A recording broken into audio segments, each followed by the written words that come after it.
What's up, everyone? Season 3, Episode 3 of SportsCasters starts now. We thank you for listening and hope you enjoy.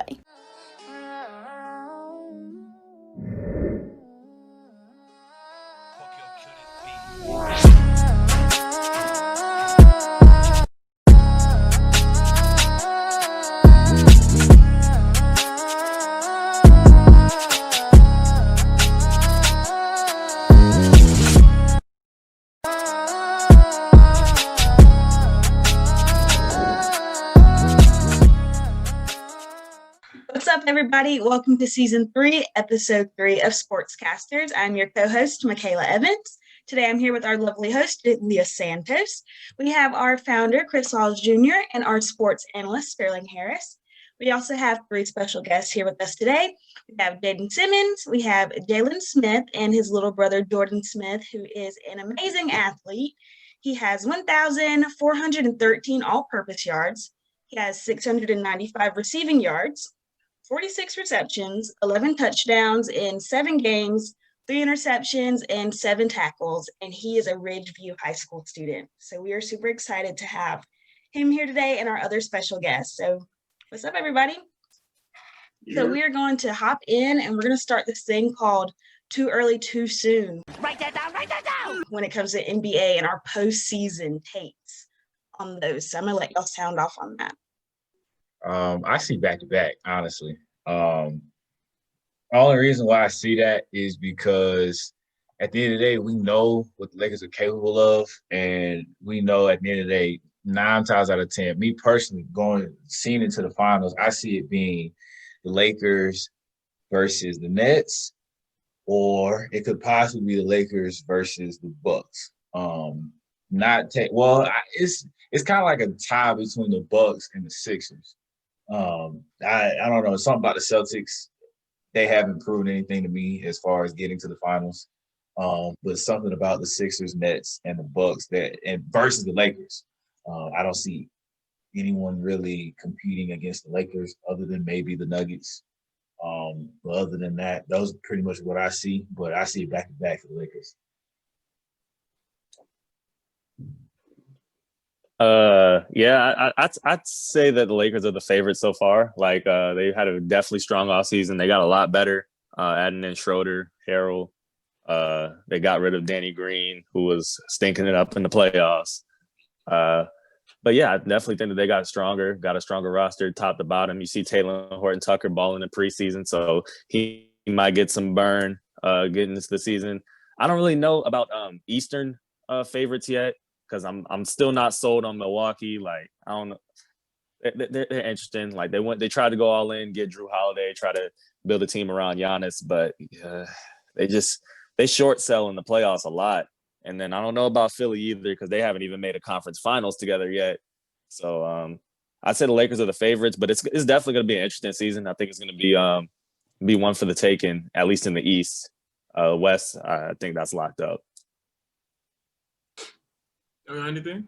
Jalen or I got the Lakers for the coming out of the West, but definitely I got the Nets coming out of the East as well. Kevin Durant is still Kevin Durant, so I already know he's about to get buckets in the East. KD and Kyrie. Only problem with of course the Lakers are the favorites. I don't know if you've seen a team get this much better following a NBA Finals win in a minute. Like, you replaced Danny Green with Wes Matthews. You hid Taylor Horton-Tucker for a whole year, apparently. Hid. Hid him for a year. They just knew what was up. Then you add Schroeder, even though you lost Rondo, you add another guy, Schroeder, that probably can score a little better than Rondo. Who was it they acquired? Marc Gasol. Oh, yeah, I forgot about Gasol. That defense, that's about as underrated a pickup, I think, that's been overlooked as Marc Gasol. Like, the dude, is all defensive type player. You put him with AD and LeBron on the court. You got 3 guys that are over 6'9" that can all pass the ball exceptionally well. But in the Eastern Conference, it gets really interesting because Milwaukee botched the Bogdanovich trade. Mm-hmm. So now he's down there in Atlanta. And then with Brooklyn's probably going to score a lot of points, but I don't know if they're going to stop anybody. I think Brooklyn needs to make a trade for maybe a guy like a guy like PJ Tucker or a guy like, like a Robert, they're not going to get Covington because he's going to be in Portland.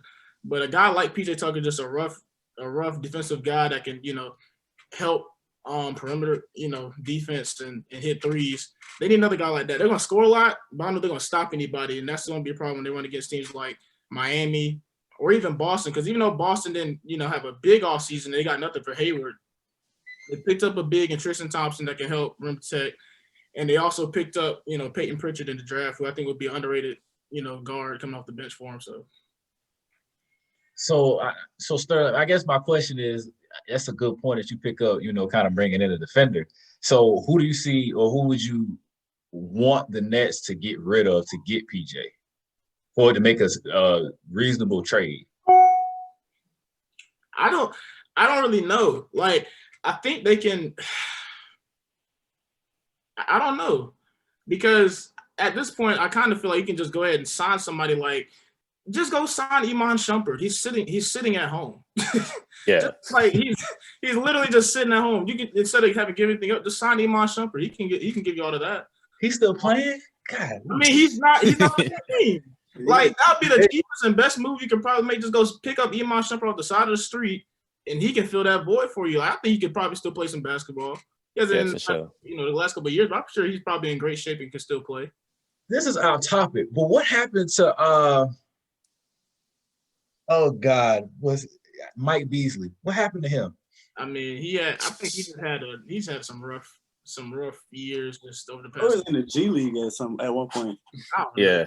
I don't know. So the reason why I bring him up is because I keep seeing a lot of videos of him like in like these little just hoop sessions, and I'm like, this ain't the same Mike Beasley who hoop in the league. Like, bro, look twice as athletic, and he's shooting the ball a whole lot better. So I'm like, okay, could you always do this, or you just got better at the age of 35? He was a bucket getter when he came out, though. He was a bucket. Yeah. Getter. It's just he kind of got in a situation where he didn't probably fulfill his potential in the league at the time, and then he had to go through like a lot of personal stuff to get back.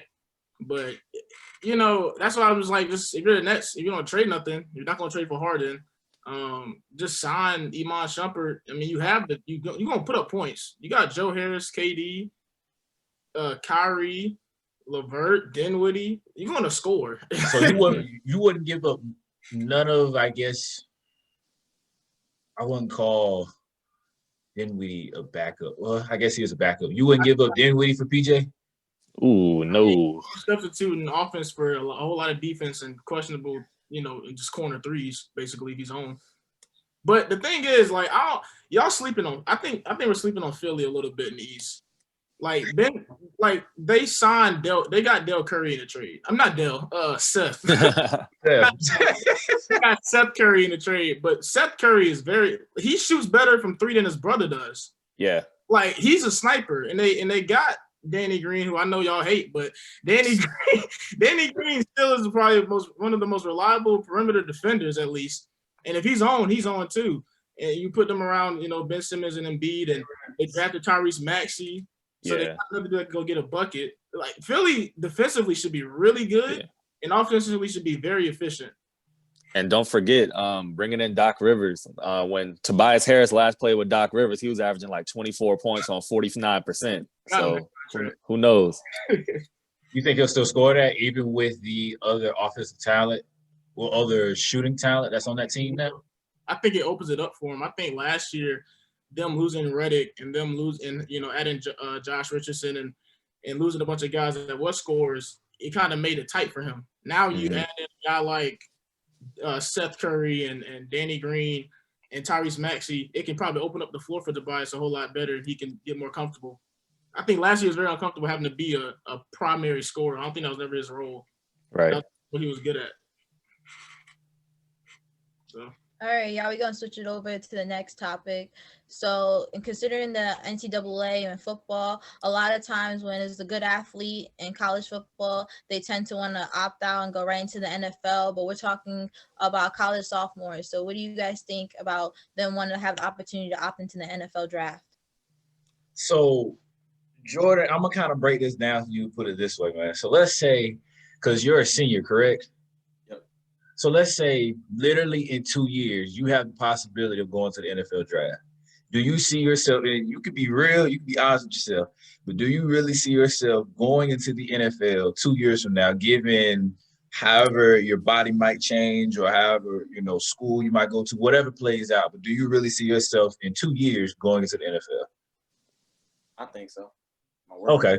So I guess my next question from that is, like, do you believe that college sophomores should get that chance to opt out a year early?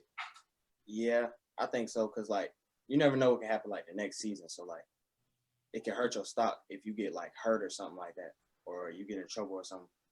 So I would say, like, you take that and you just go. Like, you just go. Like, I mean, you can still do school. So, I mean, yeah, you just – And I think the good thing about that is, from a player's perspective, that's actually a good point. You don't know what the next season's going to bring, and you kind of have to always think about, all right, I could get hurt, and that could mess me up all the way. Whereas now you're looking at from the other perspective of, okay, this guy's a sophomore. He's definitely not ready, but he's itching to get into the NFL. He may be ready from a player as in, it's kind of hard to explain, I guess, in terms of how he plays, but his innate body. Like, at the end of the day, there's a big jump from a freshman to a junior. So it's like, with that sophomore age, it's kind of like, that depends on who you are. You could be a generational athlete where it's like, I don't know who made you. Like, you look at Jadeveon Clowney and came from USC. He could have definitely opted out his sophomore year. More than definitely, just because of his build, just because of what he was able to produce while he was at USC. But nonetheless, he still had to wait into that NCAA protocol of waiting till your junior year. So I don't know, fellas, what y'all think? I mean, I don't think it's the smartest thing to do. Yeah. Because the thing is, like, it's one thing going from high school to college and you learn the terminology and stuff like that and how to read certain things, but it's a completely different thing going from college to NFL. And not just the fact that you're going from playing against 18 to 22-year-olds usually at max, unless you have those like 5th or 6th year seniors. You're going from playing 18, 22-year-olds to like grown men that have been doing this for 10 plus years, know everything about travel, how to prepare your mind, body, stuff like that. So, like, for a dude that would probably usually be around 20 years old to opt in, unless you have a year like Jamar Chase had like last year, where it's just, what's the point even? And then there's a situation like this with the virus where it's like, why would I even put myself in a situation? Like, unless you have that type of year and you know you're a lot to be a lottery pick, or first round or in the first round at minimum, I don't see why you do that. And even then, like, sophomores technically do have the opportunity to opt out just if they redshirt, like, like a James or a Manziel or whatever. There's sophomore year playing, but the leap to the NFL is so different. Like, it's so much more things you have to learn, I think, for a guy like that, unless you're supremely talented to legit think, I could skip this year of college and go into the league. That's a completely different ball game. I feel like I know, like, football is completely different, but, like, I know me as an athlete, I always feel like a lot of times, like, come your, like, second half of your 4 years, like your junior and your senior, you really see how you develop as an athlete and stuff. And I feel like a lot of recruiters look into that when they're looking at athletes. Like, like, if you did something your freshman year and someone your sophomore year, like, if you're good, they'll look at you, but they're not looking at you. Like, they want to see you more your junior year. I feel like your junior year is where you could be getting offers and stuff like that. And I feel like that's why that you should wait till your junior year, just because it could put you in a better situation for in the draft and stuff like that compared to your sophomore year, where you might not get the same offer if you would have waited like that 1 year. Yeah, I think Go ahead, Michaela. I'm sorry. I think even just developing as like a person, like me personally thinking like as a sophomore, like I'm like, oh wow, I was a baby back then. And also when you think, like, if you're going completely off topic, but like young people have become famous, like all of that fame and like what are they going to do with all of that money at such a young age, and they end up making bad decisions and stuff like that. I don't know, just it's just like me being a sophomore being thrown out into like the real world, and like I would not be prepared for that. Like, how would you handle that? I don't know. I feel like it would be also like a maturity thing, like just getting to be able to be a part of like a college team for at least 3 years before you make that big leap into like the giant pool, like Sherlin was talking about, going against these older men who've been doing it for such a long time. And I think my case is I'm kind of siding with Jordan on this one, only because you really don't know what the future holds until it happens. So it's like there's a case where you could get hurt and that's it. But if you would have gone the year, or let's say the NCAA didn't make that call, they was like, okay, sophomores can go do whatever. If you would have went your sophomore year, not saying that at the end of the day, that's kind of, you could have gotten hurt in NFL, but at least in the NFL, you getting hurt. Okay, I'm still getting a check regardless. Whereas, okay, if I get hurt in school, I'm stuck like Chuck. So it's like, okay. And now you got to wait until your senior year, hopefully. Now your draft stock, as he mentioned, it kind of, goes down a little bit. So I feel for the athletes in that sense. I do think from a mental standpoint, that does play into an account, but that mental aspect, that depends on the person. That's like saying, Jordan is going to act a certain way and another sophomore at that time is going to act another way. You really don't know. And you can go off statistics like, okay, yeah, sophomores generally act like this, but I think that's a case-by-case person. But nonetheless, I don't know. I feel like that should at least be thought about, because you do have those unique athletes who just got God-given abilities, and you just don't want to waste that. That's just something that at the end of the day, it's like, okay, dude, you need to go do what you got to do to make your money. Because if you stay here, there's a possibility that you could get hurt or something happen and, now you're stuck. So.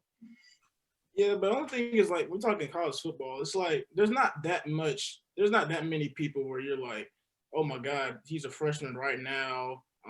He should probably, after next year, sit out and think he's a developed, ready, NFL player. Because you're getting ready to go to the draft like that, you need to be prepared to play the moment you step into the facility. Like, it's one thing like in the league, in like the NBA, where you got freshmen, of course, go, but they're gone to organizations that are going to take their time with them to develop, have G League, Summer League, whatever, to get them to a situation where they can, throw them out there. NFL is you jump right in and you're going. You ain't get you get like what, 3 preseason games or 4, whatever it will usually be, and you're thrown in there with a bunch of hungry sharks of men that have been either on the practice squad for 5 years and they're ready to make their jump to the league. I mean, to the higher ranks, or people that have been second stringers ready to get their shine as a first stringer.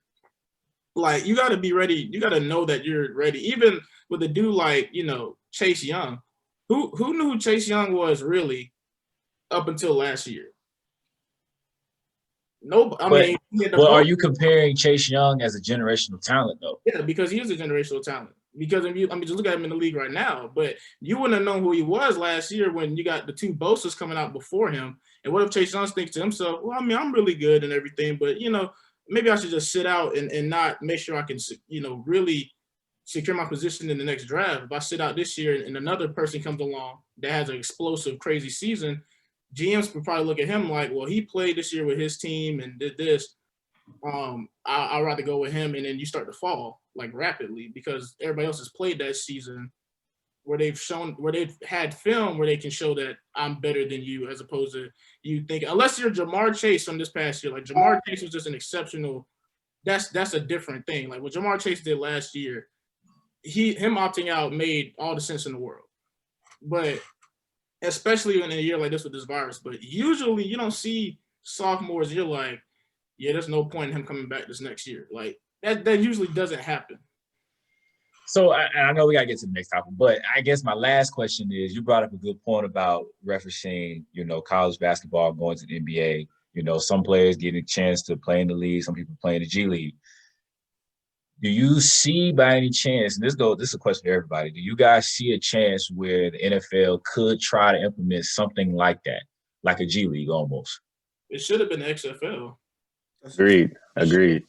You send them to the XFL, in the spring, they play in the springtime. Your extremely high-profile guys, they play in the spring, or not spring, late spring, after the draft. in that crease before the actual NFL season starts, that could be the development league. And then when training camp starts, beginning of August or end of July, now you add those guys to the roster and see, so who's going to end up, making the team, who's going to get cut. And then the guys get cut, just go right back to the XFL. They can still get a check and develop, get better and play. I mean, it should just be the XFL. That should be the development league. Yeah, I agree. Too. I mean, the game is training. You can learn football, listen to the coaches, talk. It's maybe a little too much access, but it was hilarious. It's entertaining, informing. Like that should be their G League, technically. Like the football's G League. I mean, it's wishful thinking, but I doubt they'll do it though. Yeah. Yeah. Well, Jalen, if you get that opportunity, get that check. You do it. So we're going to switch on over to the NFL, and we're going to talk about some playoff sleepers. Who do y'all think has been slept on, who have the opportunity to make it to the playoffs? So, Sterling, you made a good point in our Twitter group chat. I'm going to let you kind of dive into that. I disagree, but I'm going to let you say what you got to say. Guys, I don't know why y'all are not viewing the Cleveland Browns like legit as a sleeper team in this year's playoffs. I get that they're young everywhere on offense, under the age of 30. I get that Baker Mayfield is a probably average to good quarterback at best, but that is okay as long as he does not turn the football over. Because the Cleveland Browns are going to run the football until they can't run it anymore. And if Baker just makes 3 or 4 throws that don't result in turnovers and just happen to be maybe positive games, maybe even not. That Browns defense, as bad as they played this year, technically, because of the points given up, you can go by the metrics and stats, they're a defense that's built for the playoffs, specifically. You got a game breaker, Myles Garrett. You got a lockdown corner, or it should be lockdown, on the fringe of, and Denzel Ward. And you got a really decent linebacker core, along with the D-line outside of Myles Garrett with Olivier Vernon and those guys that are really capable of plugging holes and give people, headaches. That team can really give a lot of people trouble, along with the Indianapolis Colts, because the Colts have slept on as well in terms of what they can do. And Phillip Rivers is still Phillip Rivers. And Phillip Rivers is on. If he just catches fire, the Colts should be able to beat anybody in the league because their defense is so excellent. So, I mean, I think those teams are pretty slept on. And I think NFC, like, you could say Seattle's a slept on team, but, like, people can – there's too many teams in NFC where I could say, like, they're slept on because it's such a variable of who could actually end up in the Super Bowl in that conference. But AFC, it's like the presumed that Kansas City is going to be there. So that's why I went to 2 AFC teams in Cleveland and Indianapolis. And don't sleep on Baltimore. I think Baltimore will get that last playoff spot for Miami just because Miami's schedule is tough. And don't let Baltimore catch fire. You gotta let that happen. So, okay, how can I ask this? I don't know. I just don't see. Okay, let me take that back. I see the Browns as a sleeper, but I think in context of what we were talking about in the group chat was, could they beat the Chiefs? I just don't see that. I know they may have the pieces to do so, but I don't know. I just don't see that. That's kind of one of those things. It's like you see it on TV and it's like, that just happened. And I think that's the whole case of why it is a sleeper. But nonetheless, just hindsight 2020, I just don't see that. Going back to your Ravens point, Donald Lamar. I don't know. That man, when I actually sat down and actually watched him, not just from a quarter perspective, but actually watched from start to finish, I don't know. That man, I don't know where that been all season, but that was amazing what he did. Just coming back from the cramp and be able to do what he was able to do. Like, that's tough. It was like watching a movie, man. Oh, for real. Like, talking about some cramp. Man, good well you had to use the bathroom. It's all good. Look, man. So, I guess, Jayden, what do you feel like in the NFC, who do you feel like are the sleepers? All right, I have one major sleeper. That's a really it's going to be a hot take. It's going to be an interesting reception, but I'm going with Washington, man. Now I know they're in the NFC East, NFC least. They're currently number 1 after this crazy win streak they've been putting on. They beat the Steelers. Who they beat last week? They beat the 49ers, and then I believe they have a game coming up against the Ravens. They have one game against the Cardinals, I believe. It's a pretty tough schedule that they're looking at in the last half of the year. And they started out really slow, but Alex Smith came in. He's been playing consistently, even though he just went down with an injury. Of course, they got Terry McLaurin, who's a monster on offense. They got a game breaker, Chase Young, who's been absolute dominant force, proving his worth. And like they've just been playing really consistently. And that game against the Steelers was really a eye opener. Like I know that people view the Steelers as overrated or as a week 11-2 team, but I feel like Washington is kind of slept on in regards to that. If they actually game plan and like, you know, Ron Rivera, he has playoff experience. So if they can get the pieces going together, I could see them potentially winning one playoff game, maybe two if they get lucky. So you betting all your money on it's gonna sound wrong, but you're gonna bet all your money, not all, but you're gonna bet all your sleeper money on the handicap quarterback. I don't know, man. I just feel like if Alex Smith can be consistent, then they can be a good team because, you know. I mean, go ahead, Steph. The thing with Washington, I actually like that pick. I like that pick a lot because the thing about Washington is when going to the playoffs, you're looking for about a couple things in the team. One, who knows what their identity is? And two, do they have a quarterback that doesn't turn the football over? Alex Smith, he might, you know, not do anything spectacular or special, but Washington knows they're going to run the football, one, and Alex Smith isn't going to turn the football over.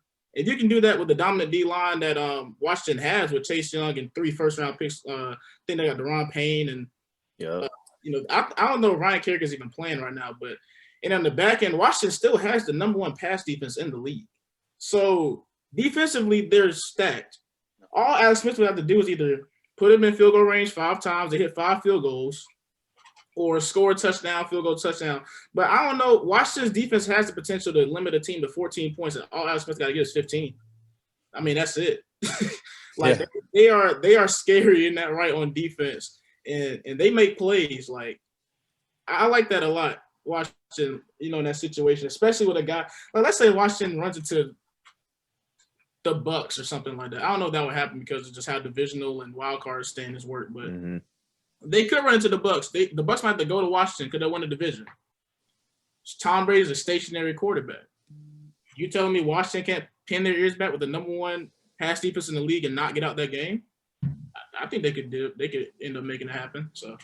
So you're saying, so you're hinting at, like if the quarterback is stationary, then the D line is like that's just food in the dog bowl at that point. But if you let's say the Redskins, football team, if the football team were to go up against somebody like the Seahawks or the Ravens, teams with a mobile quarterback, it's gonna be tough for them to win that game.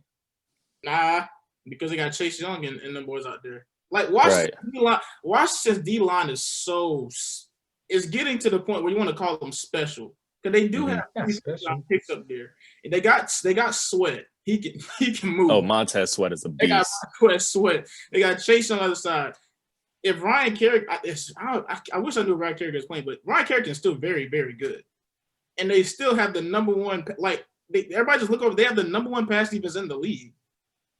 They're doing something there where everybody is moving as one unit, and they're just getting the job done. It wouldn't matter who the quarterback is. Washington, Alex Smith doesn't turn the football over. That's all the quarterback's job is just don't turn the football over. I'm glad you said Montez Sweat because you just said Sweat, and I'm like, I would hope so. But hey, my sleeper, I agree with Sterling's pick. Believe it or not, me and Sterling actually agree on something. I actually agree with the Ravens pick, just because I don't know, just something about that dog on Lamar Jackson. I don't know if it was just a case where this year, because everybody picked Lamar to not only win MVP, but they picked Lamar to win the Super Bowl before the season ever started. Because they started talking about the Madden 21 curse and this, that, and the third, and all that. But as the season unfolded, it was kind of like, okay, this man does not have as many pieces as we thought he did. And nonetheless, you need pieces in order to make it work. And I feel like on the defensive side, that defense is something serious. But on that offensive side, it's like you need about a smooth 4-5 pieces to make your stuff work. But nonetheless, I think that Baltimore can, upset quite a few teams in the playoffs. It just comes down to play calling And nonetheless, defense has to step it up. I personally feel like if the defense was where they needed to be, just given what we know what the Baltimore Ravens defense is capable of, I don't think that the Browns should have scored 42. Just given the defensive weapons that they have, I feel like they shouldn't be able to score 42. And I can see Sterling kind of thinking like, I don't know, but I personally, I feel like the Ravens have a good chance of upsetting a few teams. The thing about the Ravens is, like, this is why I hate when people talk about, oh, Lamar's completion percentage is this, or he's not as accurate. I'm like, he's throwing the ball to Willie Snead and Marquise Brown. Like, Dropping passes. They drop passes. Marquise Brown. Every single big game you watch, you turn the Ravens, they drop in passes left and right. And then they get mad when Lamar misses 1 or 2 passes. I'm like, the only reason they can score is because he's on the field. Nobody else in the NFL can do what Lamar Jackson can do. Just flat out, just athletically. Right. Not a single other person. Not even Russell? No. Got the quickness of the 5'7" Kyler Murray and the speed of a deer. Like, all of it, and he's big. Like, he's bigger than people think. Like, Lamar Jackson there's nobody else athletically gifted as Lamar Jackson in the league. Like, even we watched them when they played the Patriots last year on, I think, Monday Night Football. Mm-hmm. They set it up perfectly. They did the zone option. Lamar turns around. Kyle Van Noy sets up his edge and containment, and Lamar just dips in and out. And it's like, you're in perfect position, but he's just a better athlete than you. I would have never thought you would have said that in regards to Russell Wilson. So that's different. I'm proud of you. Keep that on tape, Chris. Keep that just in case. Athletically, Russell can't do what Lamar can do. But in terms of making players better, that's where Russell Wilson is in terms of, like, if Russell Wilson had Lamar's crew, he'd probably turn them into better football players all around. But Lamar still makes those guys better to a degree. But Russell would take it to a different level. Like, Russell would have Willie Snead looking like Tyler Lockett or David Moore. So Russell. Now imagine if either of them had Mahomes as weapons. Exactly, which is why I can't get. Oh, why you did that? I'm just saying, man. Oh my God, Mahomes only has the top 5 players at each position to throw the. I mean, my goodness, how can he do any wrong? What wrong can he do? All right, y'all, we're going to wrap this up. So first, I want to thank our special guests, Jayden, Jalen, and Jordan for joining us today. SportsCasters is brought to you guys by Rells Revenge, Slim Dev Music, and Matt's SportsHouse. I want to thank you guys for tuning in this episode, and we hope to see y'all for next week. Bye. This podcast is brought to you by Rells Revenge, official Slim Dev Music, and Matt's SportsHouse. Stay tuned next week for Season 3, Episode 4 of SportsCasters. See you then.